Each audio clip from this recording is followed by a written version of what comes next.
Sorry, আমার একটু দেরি হয়ে গেছে। আমাকে এখানে ডেকে পাঠানোর মানেটা কি? আমি তো আগের দিন গিয়ে সারেন্ডার করলাম, তোমার মাই আমাকে ছাড়িয়ে দিলেন।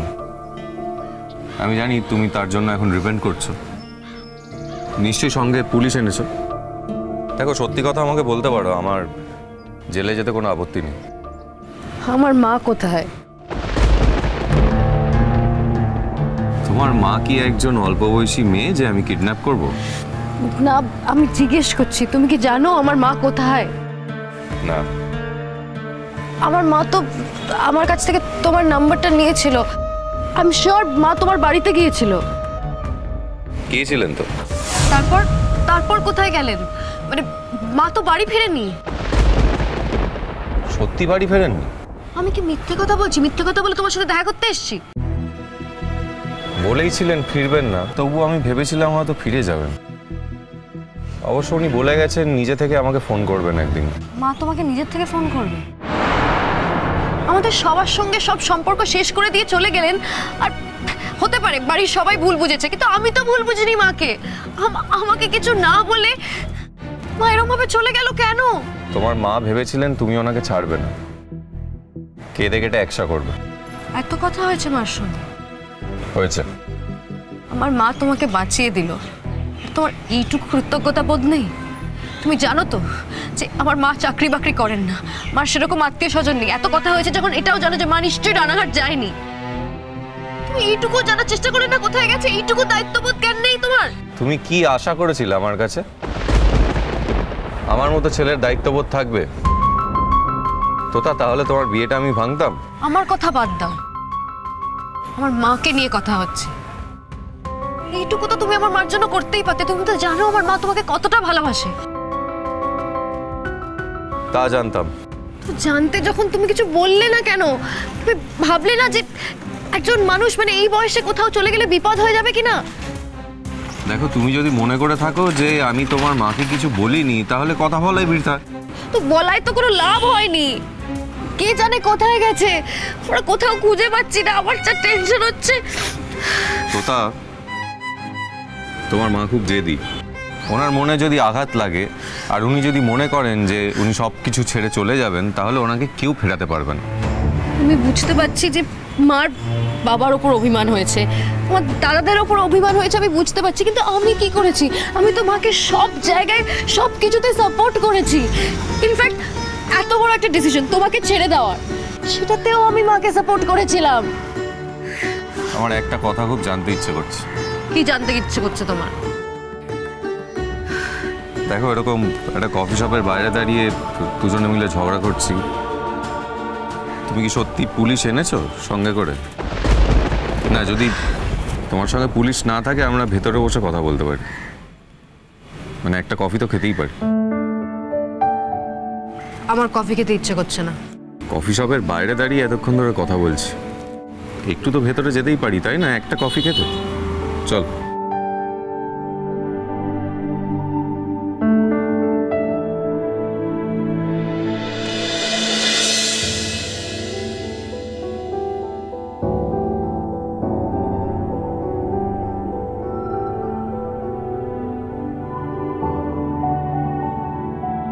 হ্যাঁ স্যার, বলুন। একটা ব্ল্যাক কফি দেবেন, আর শরবত জাতীয় কিছু আছে আপনাদের? হ্যাঁ, আমাদের ভার্জিন মোহিতো আছে, ফ্রেশ লাইন সোডা আছে, ওয়াটারমেলন কুলার আছে, গিভ মি রেড আছে। যে কোনো একটা শরবত হলে। আমি কিন্তু খাবো না। একটা ব্ল্যাক কফি আর একটা শরবত। একটু তাড়া আছে, সার্ভ করে দিলে ভালো হয়। Okay sir. Thank you. এই আগের দিন এদের মধ্যেই না খুব ঝামেলা হয়েছিল। আরে মনে নেই, এই মেয়েটাই অন্য একটা ছেলের সঙ্গে এসেছিল, আর এই ছেলেটা এসে চিৎকার চেঁচামেচি করলো, অশান্তি করলো। আরে পুলিশের ভয়ও তো দেখালো। হ্যাঁ হ্যাঁ হ্যাঁ। আর এরা আজকে আবার একসাথে এখানে, কি অদ্ভুত। শোন না, নিশ্চয়ই কোনো কেস আছে। চল। আমি কিন্তু বলেছিলাম আমি খাবো না। খাবে না? খাওয়ার ভান করবে মানে? মানে আবার কি? না খেলে খাবার ভান করা যায় না? আমি একা একা বসে কফি খাবো, তুমি কিছু খাবে না, দেখতে খারাপ লাগবে। একটা দুটো সিপ নেবে, তারপর ফেলে দেবে। অবশ্য গরিবের টাকা কষ্টের টাকা, না খেলে সত্যিই খারাপ লাগে। আচ্ছা, আমি যেই বিষয়ে কথা বলতে চেয়েছি সেটা নিয়ে একটু কথা বলা যায়? এই ব্যাপারে তো আমি তোমাকে কোনো হেল্প করতে পারবো না তোতা, তবে এইটুকু জানি যে তোমার মা আমাকে ফোন করবেন। আমার মা তোমাকে কেন ফোন করবে? তোমার মা আমার কাছে একটা কথা চেয়েছিলেন, সেটা আমি রেখেছি কিনা জানার জন্য ফোন করবেন। আমার মনে হয় ফোনটা শীঘ্রই আসবে, খুব একটা দেরি করবেন না উনি ফোন করতে। আমার মা কি কথা চেয়েছিল তোমার কাছ থেকে? উনি চেয়েছিলেন আমি যাতে আবার নতুন করে আমার জীবনটা গুছিয়ে নিই।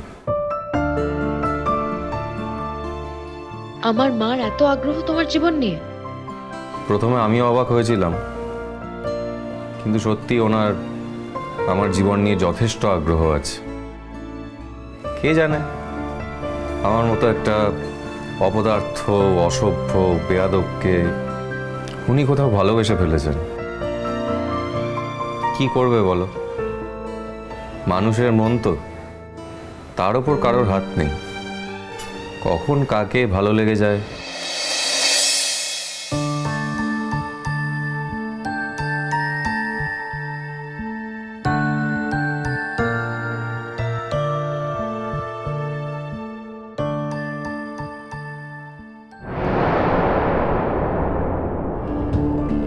কি হবে রে বুড়ো, এরকম দিনের পর দিন আশায় আশায় বসে আছি আমরা, অথচ বৌমা আসছে না। আর ওর কাকা তো রোজ ফোন করছে, কি হলো, কি খবর আছে, কোথায় গেল, বিরক্ত হচ্ছে, আমার ওপরে চোটপাট করছে। কি যে করি, কি যে বলি, ভালো লাগে না বাবা। উফ, আচ্ছা বৌমার কি কোনো আক্কেল বিবেচনা নেই? তিনটে ছেলে মেয়ে আছে, আমাদের কথা না আমি ছেড়েই দিলাম, ওদের জন্য তো ফিরে আসবে রে বাবা। দুই ছেলের কথা ছেড়ে দাও ঠাম্মা, তোতার কথা ভেবে মার তো চলে আসা উচিত ছিল। সত্যি রে দাদা ভাই, তোতাটার এইরকম অবস্থা, এই সময় তো মায়ের উচিত ছিল যে তোতার পাশে থাকা। সেটাই তো বলছি আমি। আচ্ছা বাবা, তুমি দেখো, তোতা থ্রু আউট মাকে সাপোর্ট করে গেছে, তাহলে আজ মা তোতার জন্য কি করলো? এসব কথা বলে এখন কি লাভ বলতে পারিস? যে নেই তার সামনে আলোচনা না করে আমরা এখানে ঘরের মধ্যে এই আলোচনাগুলো করে কি লাভ? পুলিশ কি বলছে? খুঁজছে, পাচ্ছে না।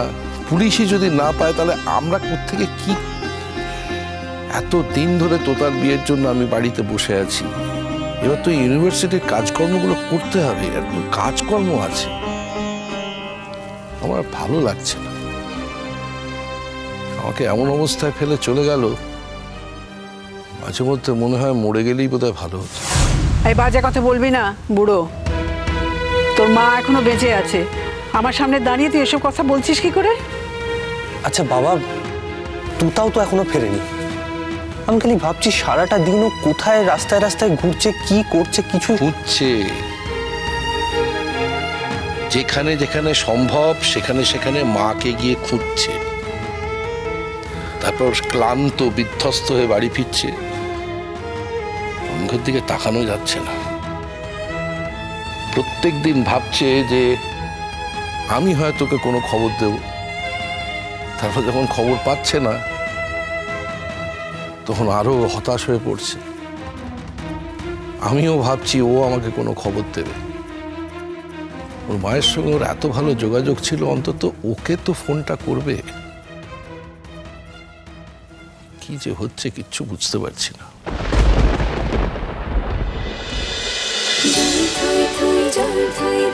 ভালোবাসা